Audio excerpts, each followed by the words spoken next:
The Roman army has been categorized as one of the most highly trained, specialized, and disciplined armies in the history of warfare.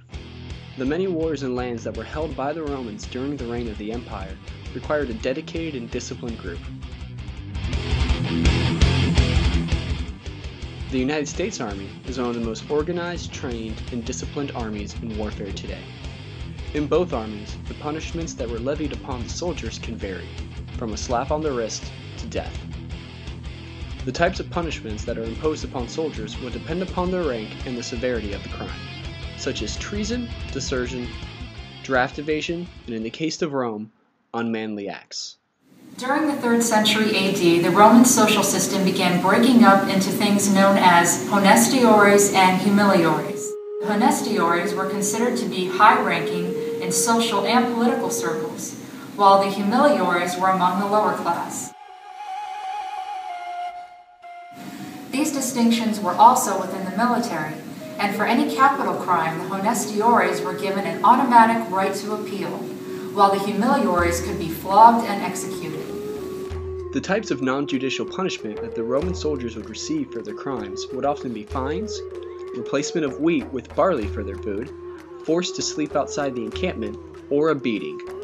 In the United States military, the types of non-judicial punishments that can be dispensed are based upon the rank of the officer who is directing the punishment and the rank of the officer or soldier receiving the punishment, as the punishments can vary depending upon the rank of the accused. For instance, according to the U.S. Uniform Code of Military Service, a ranking officer of the grade 06 could impose no more than a restriction of limits for 30 days or reprimand for officers below their grade. However, an officer of 07 or greater can impose an arrest in quarters, restriction of limits, and even a forfeiture of their pay.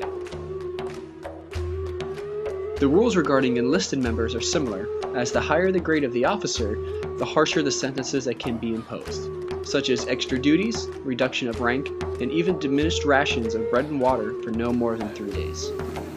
In Rome, the draft was not always instituted, but when it was necessary to forcibly draft men, the crime for fathers who purposely mutilated his child in order to avoid the draft could be severely punished. Under the first emperor Augustus, the father could have his property confiscated and sold into slavery. Under Trajan, the rule was changed to exile. During wartime, they could be banished and lose part of their estate, while in peacetime, they could receive a beating and recruitment of their child into a lower rank. In the United States, draft evasion carries a far lesser penalty than what was seen in Rome. Those who were convicted of draft evasion could be sentenced up to 5 years in prison and receive a fine up to $250,000. In the United States military, anybody convicted of a capital crime receives a court hearing and is tried by a jury for the crime they have committed. The military can request the death sentence depending upon the severity of the crime. For instance, Bradley Manning, known as the soldier who gave classified documents to the whistleblower website WikiLeaks, is being charged with the capital offense of aiding and abetting the enemy. He is eligible to be tried for a death sentence because of the offense, but the prosecution team has decided to drop the death sentence and try Manning for life in prison without the possibility of parole. Decimation was a punishment levied by the officers against soldiers who were accused of being mutinous or cowardly. What happened when a decimation punishment was called was that each cohort was broken up into groups of 10, and within groups of 10, lots were drawn, and those lost were then executed by the remaining 9 by either stoning or clubbing. Those soldiers who were not executed had their ration of wheat removed and replaced by barley, as well as forced to sleep outside of the Roman camp. In the United States military, mutiny is defined by the Uniform Code of Military Service as any person with intent to usurp or override lawful military authority with intent to cause the overthrow or destruction of a lawful civil authority. The punishment imposed is under capital offenses, and the accused is tried and may be executed, depending on the direction of the court-martial. The Roman punishments were not only meant to execute one of the perpetrators, but also instill fear into the others for their behavior. If convicted of treason, the accused would be executed. There are even stories of the Romans sewing the convicted in a leather sack filled with snakes and other animals, and then throwing them into the river, this way dishonoring them by not allowing the convicted to receive a proper burial and dying amongst animals. In Roman times, treason trials were swift and violent. those accused of treason would face a trial and be executed if found guilty. In the United States, trials also occur for treason charges. Treason is considered a capital offense and could include the death penalty depending upon the decision of the court-martial.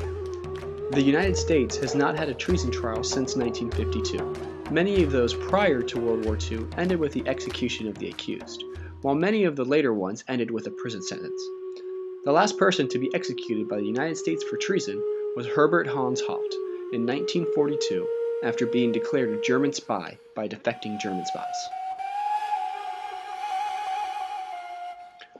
The Roman military took punishments very seriously, and anybody who was found to have committed a crime was sure to pay a hefty price. The means in which they executed those convicted could be extremely brutal. The Romans believed that the only way to keep strict discipline within their ranks was to threaten soldiers with punishment if they fell out of line.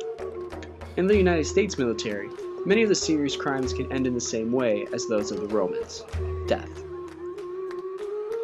The Roman army and the US military demand strict behavior and discipline from their troops, and punishments are their way of helping reinforce these demands. Only by the strict discipline were the Romans able to conquer and administer such a large empire, and only by this strict discipline has the United States military been able to become one of the strongest militaries in the world.